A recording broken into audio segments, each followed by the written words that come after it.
comes at Napa. The Napa Auto Parts stores located in Monroe, Naugatuck, and New Britain, Connecticut.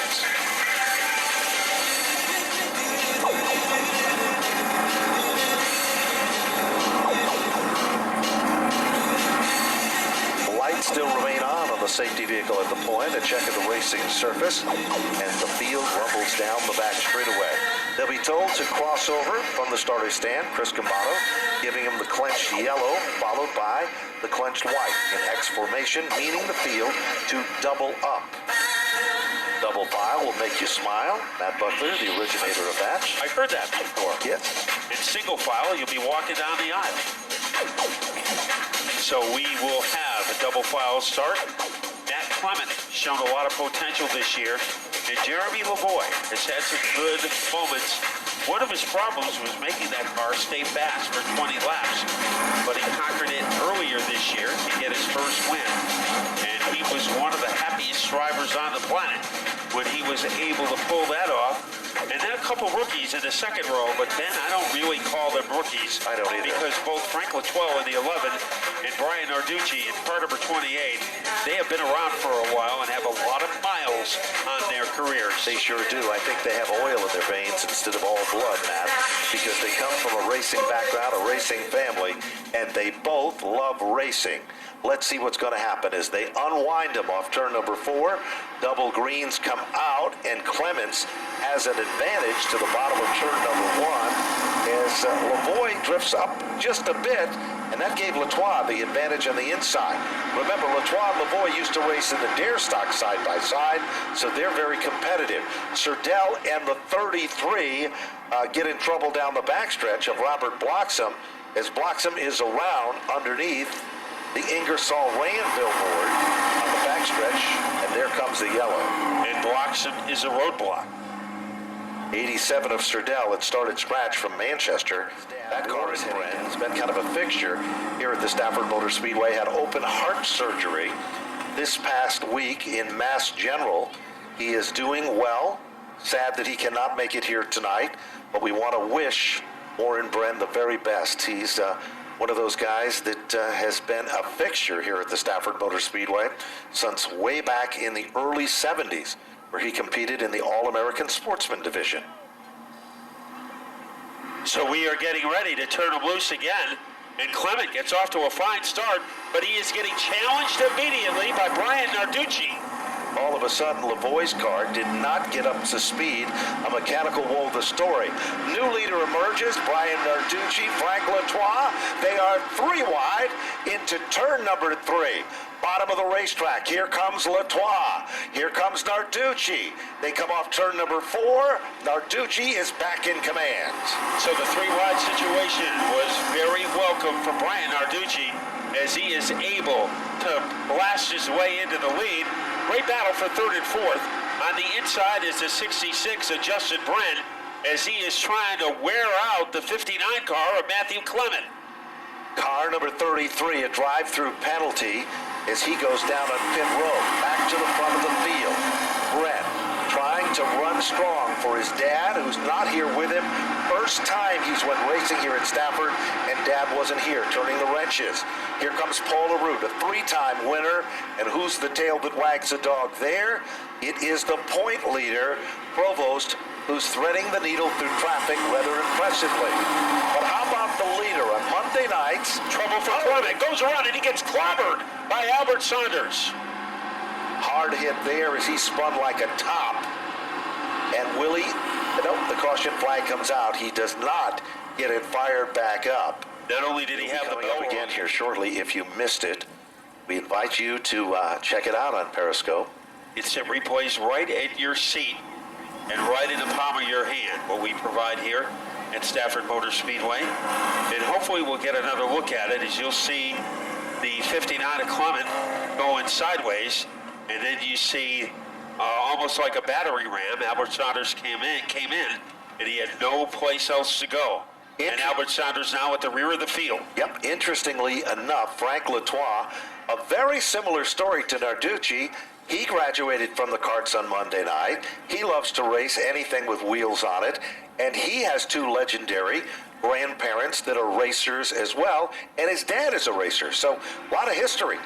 But the history is going to be put into the record books tonight. And will it be a new name or one of the same? Narducci again up on the wheel and back on the throttle as Narducci pulls away down the back straightaway. All of a sudden, it is the Bren machine that has come out of nowhere and moving to the front of the class. No surprise, our three-time winner, Paul LaRue, with car 82. The surgeon in car number 82, Paul LaRue, as he was able to carve underneath the 11 of Latour, and now he is going after the 66. Three-way battle for fourth place, and the man who prevails in that confrontation is Cliff Saunders. Albert Saunders is out of the race. There's no question about it. They continue to work their magic as they run nose to tail. Meanwhile, Paul LaRue has all of a sudden reeled in on the back bumper of Brent. Meanwhile, the Saunders team, car number 4, is also coming forward. That's Cliff Saunders up to the 4th spot, and Provost is in the comfort zone as the point leader, setting back in position number 5. Then it's Latour, who has shifted all the way back to the 6th position after contending for the lead in the first 4 laps. A little tap to the back bumper with the Brent car, administered by the 82. And here is a route now, wandering to the outside. He is back on the bottom. And right now, he can't find any daylight underneath Justin Brent. Car number 59 was black flagged for a stop-and-go penalty, ignored it, and they are now stopped scoring the number 59 machine. So no timing and scoring on the 59, a penalty as the result of not honoring the black flag. Back up front, Paul LaRue. The Supreme Industries car is looking supreme as it moves down underneath the Bren car. Side-by-side racing, they touch. Boy, it looked like synchronized spinning that time as they both went around and they both were able to correct it. And now Paul LaRue trying to dive bomb his way underneath Bren. He gets halfway there. He gets 3/4 of the way there. And he is almost underneath the 66. There's no question about it. It's good, clean racing and hard racing in a bid for second. While they're battling for second, the leader of the pack, Brian Narducci, is gone at the front of the field. Half of the event is all but history. Still a side-by-side battle for second. This time, Paul LaRue, looking for win number 4, muscles enough momentum to give him a slight advantage. But right there behind him, all of a sudden, here comes our point leader. Provost knows how to save and run hard when it counts, Matt, and that's exactly what he's doing right now. Provost has made a career out of doing this. Take it easy in the first half of the race, erupt in the second half. Brian Narducci trying to get the biggest moment of his Fender car career, leading by a healthy advantage over Paul LaRue. Well, he is going to have to try to hold off a 3-time winner in order to get that first victory. He sets the blistering pace out in front. Brian Narducci really has done a masterful job. He's learned his lessons well. He's worked hard, and he is showing his talent. 13 of 20 circuits now complete. Narducci still the leader. Meanwhile, Paul LaRue still running in second. Third is Provost, the point leader. And now up to 4 is car number 4, and that is the Saunders machine. That, of course, is the 4 of Cliff Saunders, brother Albert's car set stranded down on pit road. Lead coming up, lead cars coming up on lap traffic, 14 and counting, Matt, as there's no question about it. It is Narducci with a commanding lead, but the fastest car now on the racetrack is Dwayne Provost, 21.783 to the leaders, 21.938. And the only yellow Brian Narducci wants to see is on the Napa sign as he approaches the back bumper with the Doug Phelps number 21 car, goes to the outside, and he easily gets by. And now Paul LaRue will have to get by car number 21, and it looks like he is able to handle that. So remember, we saw Paul LaRue before this year. It looked like he had an insurmountable deficit, and he was able to get the lead under green flag conditions Will he be able to do it for the second time this season? Well, the clock is starting to run out. Brian Narducci in search of his first career victory. Full friended frenzy, action at its best. Narducci has dreamt about this as a youngster. His family, his friends, they all will be surprised if he is able to secure a victory in a very few outings, in a very competitive division, but it won't be without a fight. Paula Root is moving in. Provost is moving in. This time off turn number 4. The popsicle sticks are up, Matt. 2 laps to go. And 2 of the most important laps of Brian Narducci's racing career. He still has a pretty stable lead over Paula Root. We know Paula Root is capable of comebacks. He is starting to move in on the back bumper of the 28 car. This could be a barn burner as they roll off turn number 4. One more time around for Brian Narducci. Brian Narducci's got to hit his marks for the final time. Paula Root has reeled him in. Down the back straightaway, Brian Narducci tries to string it out. The youngster who's dreamed about the success and a day of winning in this full-body car here at Stafford. Off turn number 4. Ladies and gentlemen, Brian Narducci has done it. He will take down the victory. Paula Root will finish in second. Dwayne Provost continues his point lead in third with Justin Bren to finish in 4. Rounding out the career win here at the Stafford Motor Speedway. Mike Christopher Jr., one of those who came out, and Brian Narducci ready to turn 16, and his big goal is to be able to drive a car to next year's Spring Sizzler. He hopes to get his driver's license in time for that so he can drive to the Spring Sizzler. Tonight he did even better. He was able to drive to Napa Victory Lane. And Todd Owen was right down there to congratulate him, the youngster, for a job well done. You know, you might think that Brian has a physical handicap, but no one has a physical handicap when you have a dream, and you live that dream, and you make that dream a reality. And Brian Narducci has done just that tonight.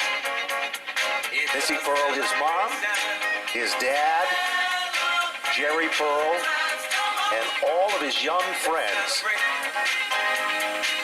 that have partied and played and dreamed with him. As we now head down to the winner's circle with a very excited first-time winner in the limited late models. Let's go to John Gates with our winner, Brian Narducci. Okay, stepping out of the beautiful number 28 machine, Colchester's own Brian Narducci. What a race, what a run. Brian picking up his first win, getting congratulations from just about everybody in pit lane here. Brian Narducci, congratulations, man. You've been on the podium, first victory. Wow, that's big. Yeah, it's awesome. I mean, I've been dreaming about winning here since I was about 3 years old, and finally do it, it's awesome. I got to thank a lot of people. My mom, Todd Owen, my grandpa, David Root, Big Haas USA, Tick Mike, Mosquito Free Organic Mosquito Control, just everybody. Mike Vingruskis, Waddell Communications, DP Motorsports, Cooker Construction, my dad, just everybody that helps out. Uncle Jeff, everybody. Brian, the racing was good out there. That 28 car looked like it was really handling well. Yeah, that's the best the car has ever been. I got to thank Todd. He hit the setup perfect tonight and got a little loose off. Yeah, tired. I need an ice cream now.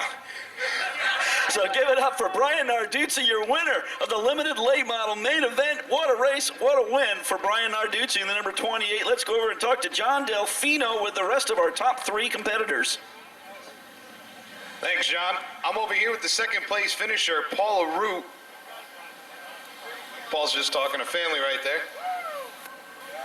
Paul, you had a great finish there, buddy. You know, you're on the podium, you know, week after week. What's leading to your success? Oh, the crew has just been amazing. Steve, Rick, Mike, Everett, Wendy, my parents, my brother, you know, everyone helps out here. Can't thank my sponsor enough. Prima Industries, a couple of them came out. I'm glad we were able to get on the podium. I was coming for Brian. I think we knocked out the toe when I got into Justin.